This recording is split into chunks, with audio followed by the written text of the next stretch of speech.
Yeah, there we go. All right, good morning, or whatever time it is you're watching this. Paul Miller, Tim Ball. and today we're talking about miracles. So we have a question from Brody: how does God perform miracles? And from Ben: why does God perform miracles? So, Tim, what do you think? What's the purpose of God performing miracles? I don't think he can help it. When he does something that is out of the ordinary or extraordinary, it becomes a miracle because we don't understand how God could raise somebody from the dead, or how he could make a pillar of fire move across the desert in front of the Israelites and smoke behind them, a big pillar of smoke. We don't understand how those things happen, but I do understand that we have people in this world called engineers, and some of the students that you have might become engineers. When you look around your classroom, every single thing that you see has been engineered out of a thought. Somebody said, how do I make a globe? Well, a globe is absolutely made out of mathematical equations that become that little globe in the corner.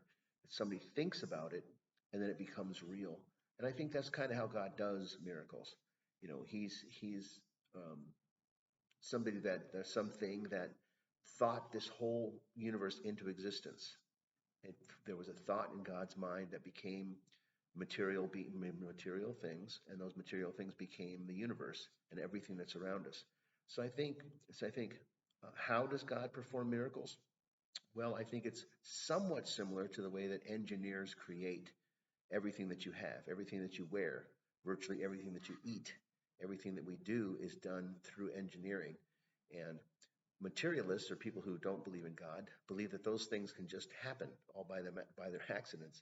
But nothing in this room has happened by accident, and nothing in this universe doesn't have a mathematical equation for its existence. There's no such thing as just a sun.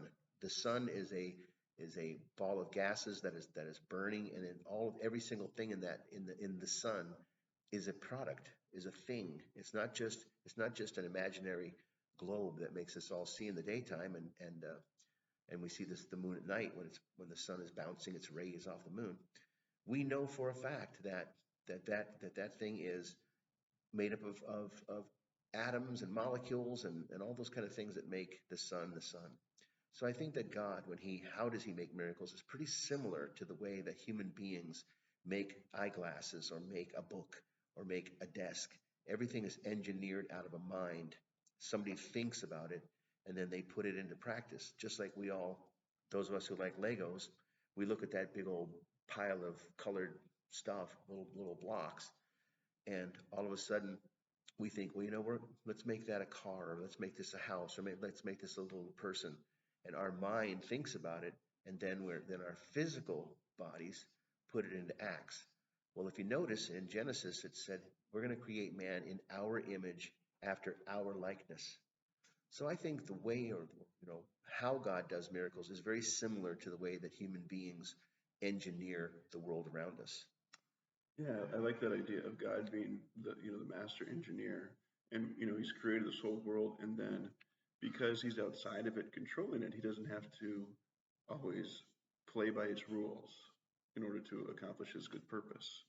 And so there'll be things in this world, things that happen in the Bible, um, like creation, or raising someone from the dead, or on the last day when everyone's raised from the dead, where uh, where God is outside of our rules, and what he does, because he loves us, because he's doing these things for his purpose. And that kind of gets to the why. So God performs miracles because he loves his people, and because he wants us to know about him, right? Think of, we just past few days we talked about the plagues in Egypt, and God is doing these plagues to show the Egyptians, that their gods aren't in control, that he's in control, and that they might know about him. And time and time again, God delivers his people in miraculous ways, so they can be sure that he's providing for them, whether it be uh, bread and water in the wilderness, whether it be um,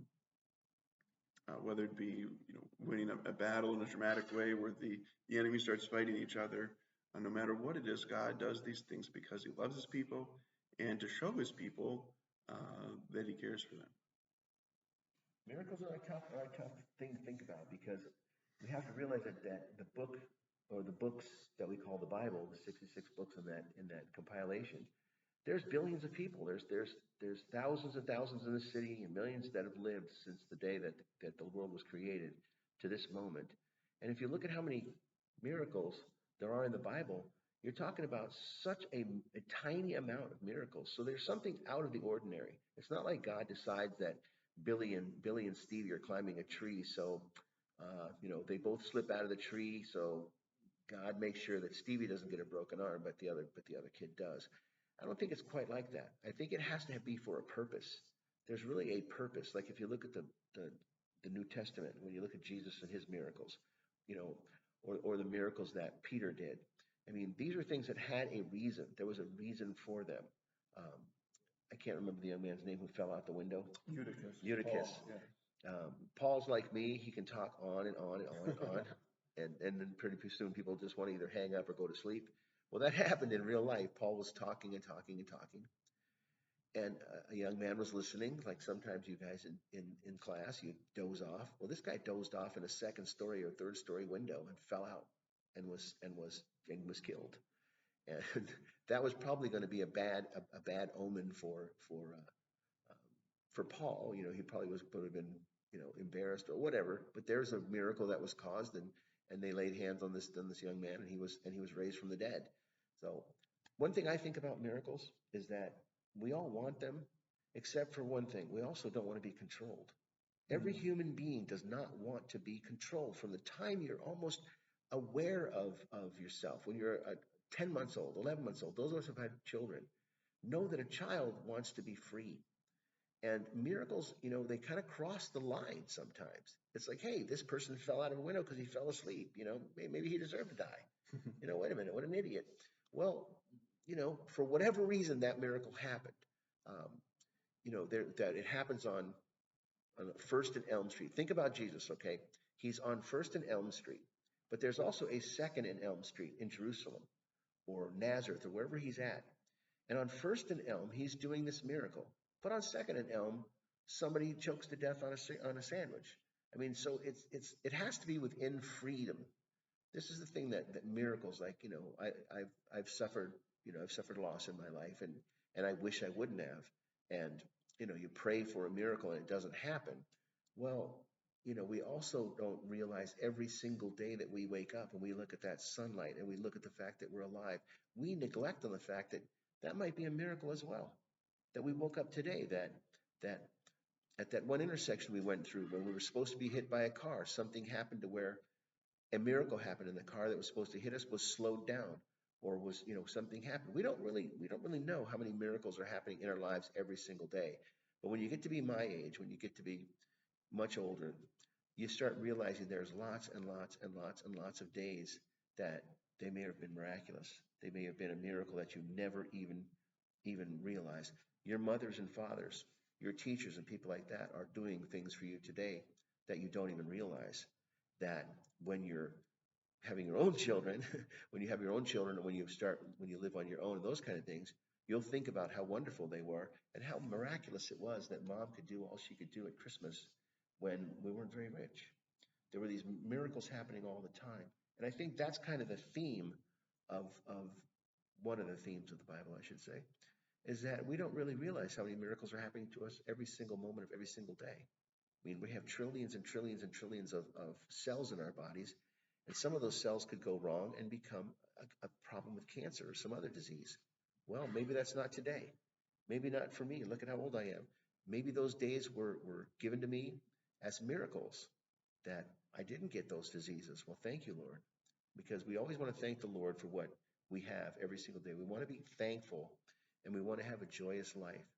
Well, like it or not, there are days when we're not going to have joy and we're not going to be thankful for what happened, whether it's something that's sad or whether it's something that's good that we don't realize. So miracles, when you look at them, especially in the Bible, they almost always have a reason for them to happen. One of my favorites is the Roman commander and his servant. This person was watching Jesus from afar, believed in Jesus, believed that miracles could happen. And he was so embarrassed to be around Jesus because he was a person that, thought he was really sinful or whatever, a Roman. And he just sent a word to Jesus. I couldn't go I don't want to be around you because I'm such a disgusting person, but I believe that you are who you say you are. And if you just say the word, my servant, who's a wonderful person, will be saved, will be revived. And Jesus was completely stoked. He's like, wow, that's I don't even find that kind of faith in Israel. So those are the kind of things I want you to think about when it comes to miracles. Read the Bible for yourself and come to a conclusion for yourself to answer that very question. Why does God perform miracles? There's not a whole lot of miracles in the Bible. There really aren't. When you think of how many human beings are coming and going in the Bible, and a few of them experience miracles, there are four reasons. Yeah, and I think you made a good point that, those miracles, what they do is they point towards that final salvation that God gives us. We can be sad and, oh, that this terrible thing happened, and God didn't send a miracle to stop it. Why not? God must be a bad God if He lets this thing happen. Well, we have to remember that this isn't the end. What we have here on earth. Stepping stone. Yeah, it's just a stepping stone. This is, as Christians, this is as close as we're going to be to hell. And God has some miracles. Chances are we won't experience one in the same way that maybe Moses did, but in the same way God is going to let us take part in the most miraculous thing, and Jesus coming back from the dead, and so in the last day we can be risen as well and live with Him forever. And if I may, one more. Sure. The loaves and the fishes. And I heard Pastor talking one day, and he was giving that sermon with loaves and the fishes. So here's this big crowd, 7,000 people, all around the apostles and Jesus in the middle. Okay, the people around them knew, wow, look at this. Somehow this fish and bread are just being multiplied. It's a miracle. And then outside, those people are other people looking over their shoulders, going, "Hey, this is a miracle. This is fantastic." And then 3 or 4 people deep, they're saying, "What?" And then 5 or 6 or 10 or 20 or 30 or 40, 50 people are like, "We don't know. We don't care. We're just getting fed. This is awesome. They must have brought a lot of fish and a lot of bread. I'm glad they had like 500 guys working this event because we all get fed." This is a very fascinating miracle, because the people, once you get outside that big huge group, they don't know the miracle's happening. They just think it's an everyday event that somebody just brought 50 tons of fish and 1,000 tons of bread. But it was a miracle that they were experiencing and they were getting. And this is the wonderful thing about the Christian life. Wherever Christians go, they set up churches, and they set up neighborhoods, and they set up towns that almost everybody wants to move to, Christian or not.